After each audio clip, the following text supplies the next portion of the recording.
Hello everyone, I am Isabelle. I'm here with my friends Rubens and Wesley. We're all English teacher and be welcome to our podcast Teachers Lab.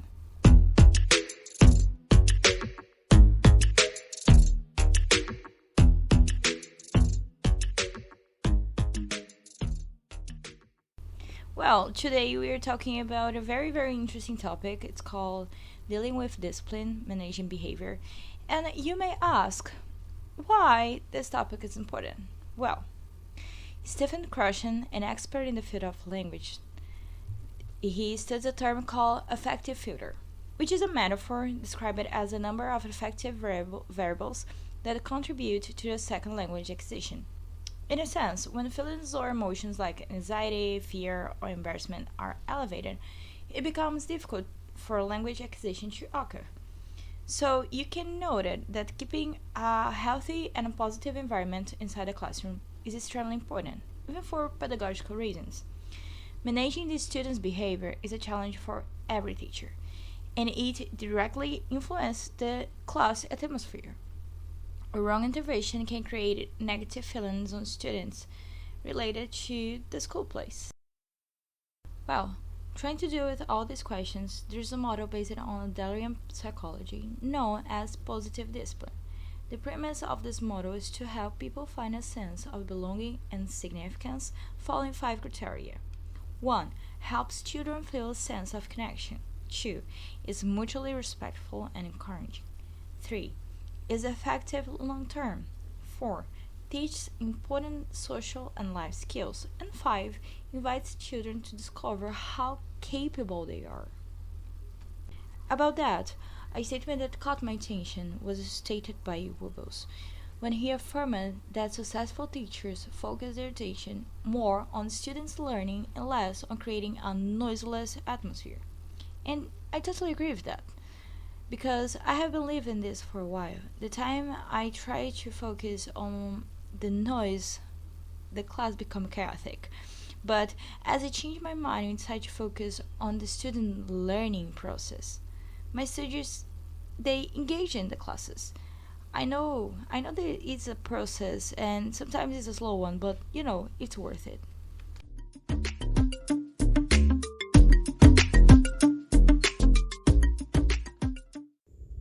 Classroom management can be considered for some teachers as their top priority. It has two purposes. One, to establish a quiet and calm environment to promote meaningful learning, and two, help support children's social, moral, and academic development.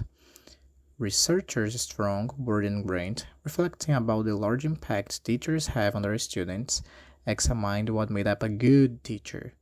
They thought about three aspects that each good teacher must have in order to be successful in their classroom environment: how the teachers manage the classroom, their personal qualities, and their relationship with their students. The way teachers manage their classes plays a critical role in a student's success. What you're saying is without any doubts important to say. When I started teaching, I was too focused on how noisy my students were, and it made me feel miserable. I also must admit that I was not prepared to deal with that, since during my graduation I didn't have a single class where my professors would show us this reality and how to deal with situations like that. But this is a theme for another episode. What you're saying is true. I also don't remember my professors mentioning a word about classroom management. I had to be the one to look for articles online, and there was one I found by Doyle, in which he would say that the purposes of classroom management include establishing a quiet and calm environment for meaningful learning to take place and Helping support a child's social, moral, and academic development. I also read the same document. that's it.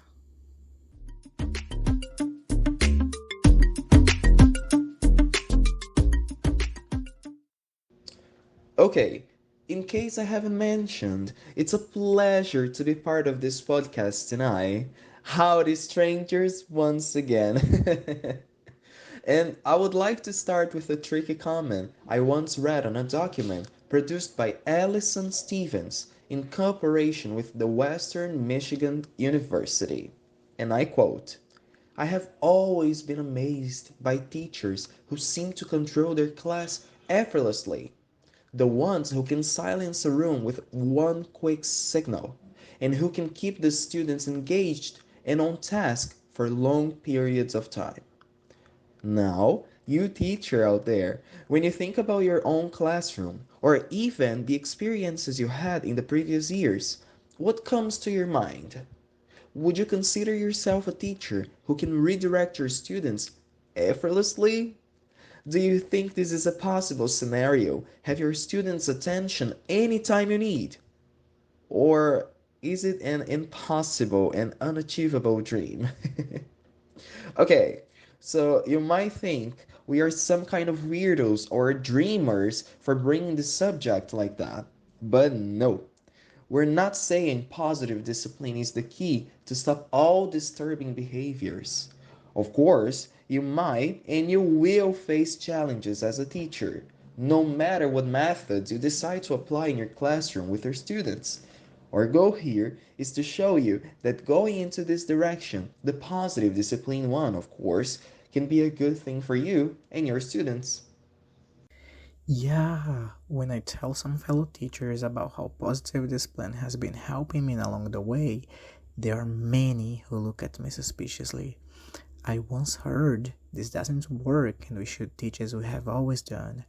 They say that the traditional way is the key. However, they often tell me strategies they adopted with their students, and without noticing, they are practicing positive discipline.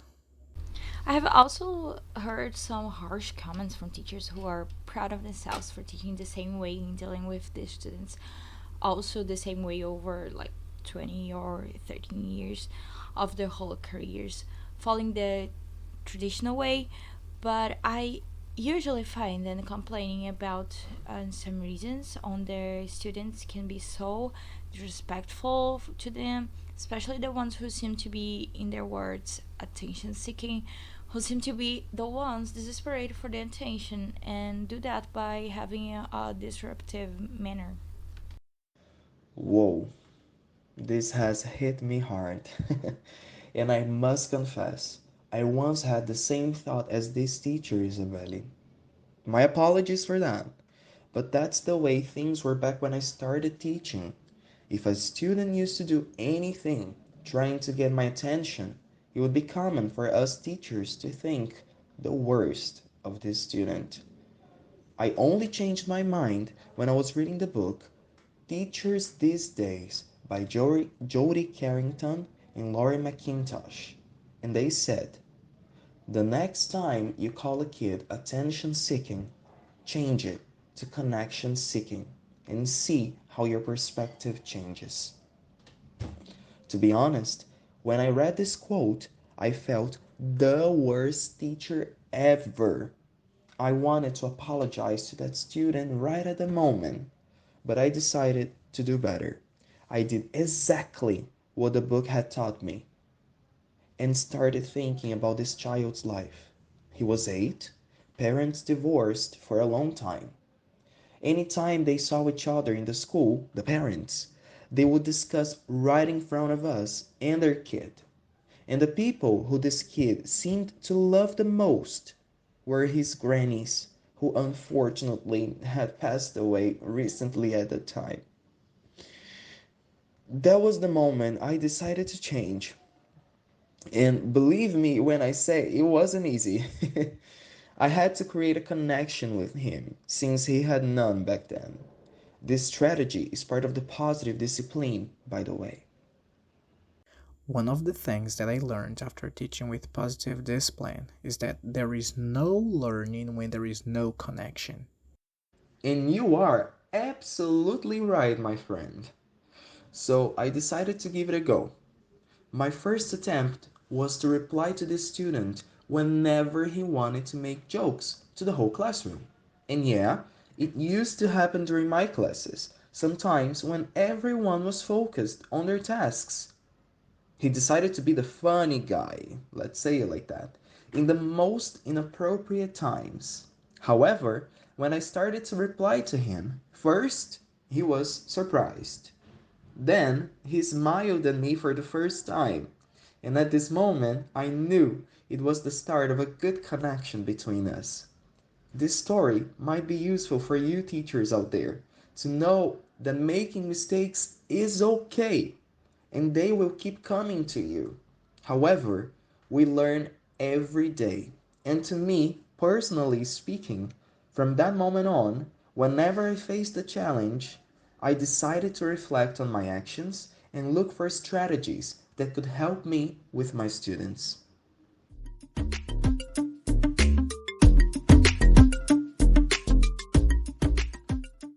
Okay, and now I have some questions from you, our listeners.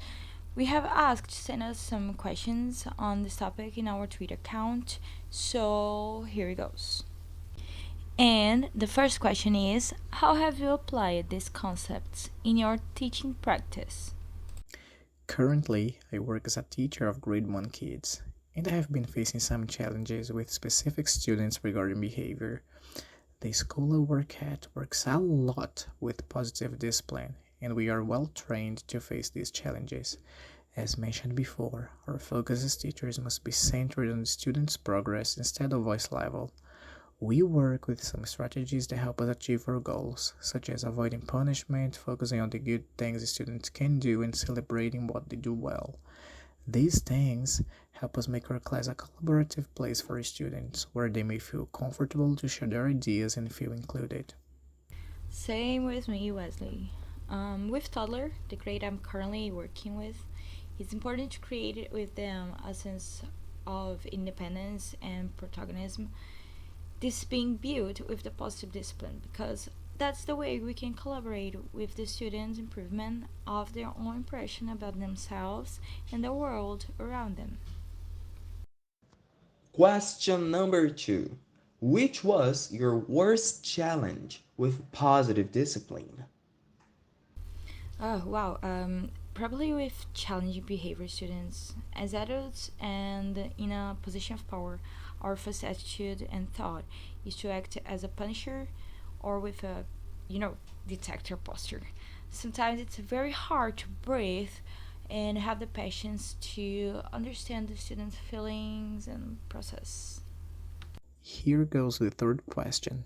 Could you notice any improvement in you as a teacher when we started using positive discipline strategies in your classroom? Absolutely. As much as you try, fail, try again, and achieve, you get more confidence to put it in practice. Without any doubts. And I think what Isabelle is saying is really valid. You're not going to succeed in your first try. Uh-uh. Don't even dream about it. What you need is consistency. Keep trying and you'll see the changes on your daily basis. And finally, the last question: what can you do to improve the application of positive discipline in your classroom? To someone who has never had contact with positive discipline before, there are a lot of possibilities, such as rewards. They can be used to engage students on doing a task. The teacher can have a small box and use counters to fulfill it. By the time the box is full, the classroom gets a reward. I remember one example that worked with my students once. I work in a Brazilian bilingual school, so the kids are used to talking Portuguese all the time. And for obvious reasons, it's their mother tongue. And some of them would not speak in English in the classroom. So I tried this strategy of rewards. And I even gave them the option of choosing what the reward would be.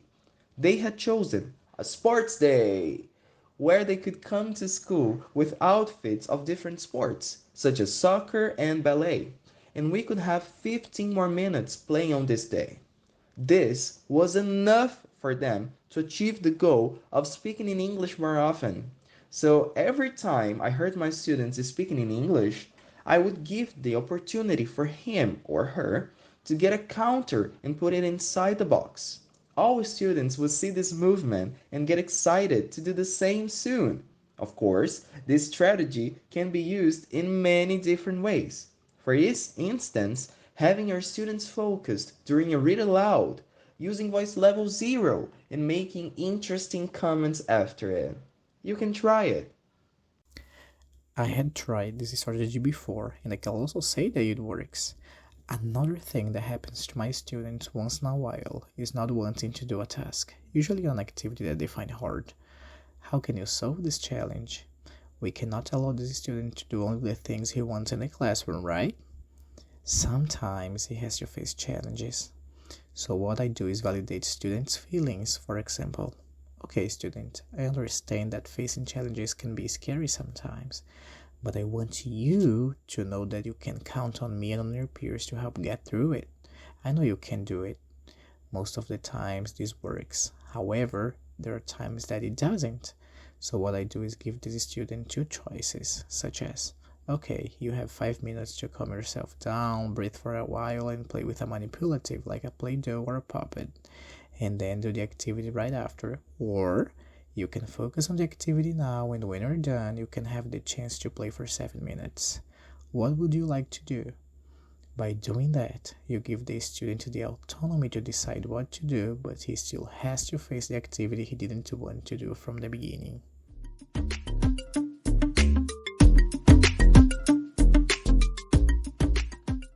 In conclusion, the importance of positive discipline in the classroom cannot be overstated. As we've explored in this discussion, maintaining a healthy and positive environment is not only crucial for students' emotional well-being, but also plays a pivotal role in their academic success. Stephen Krishna's concept of the affective filter reminds us of the impact of emotions on language acquisition, emphasizing the need for a positive atmosphere. Positive discipline, based on Adlerian psychology, offers a comprehensive framework that focuses on building connections, mutual respect, and long-term effectiveness. It encourages the development of essential life skills and helps students discover their capabilities. Moreover, the shift from controlling noise levels to prioritizing student learning, as mentioned by Rubens, reflects a profound shift in teaching philosophy. It highlights the transformation that many educators have experienced when implementing positive discipline techniques. While challenges may arise, the adoption of these strategies ultimately fosters stronger teacher-student connections, creating a more inclusive and engaging classroom environment. As educators continue to learn and grow, embracing positive discipline offers a promising path toward enhancing teaching practices and positively impacting students' lives.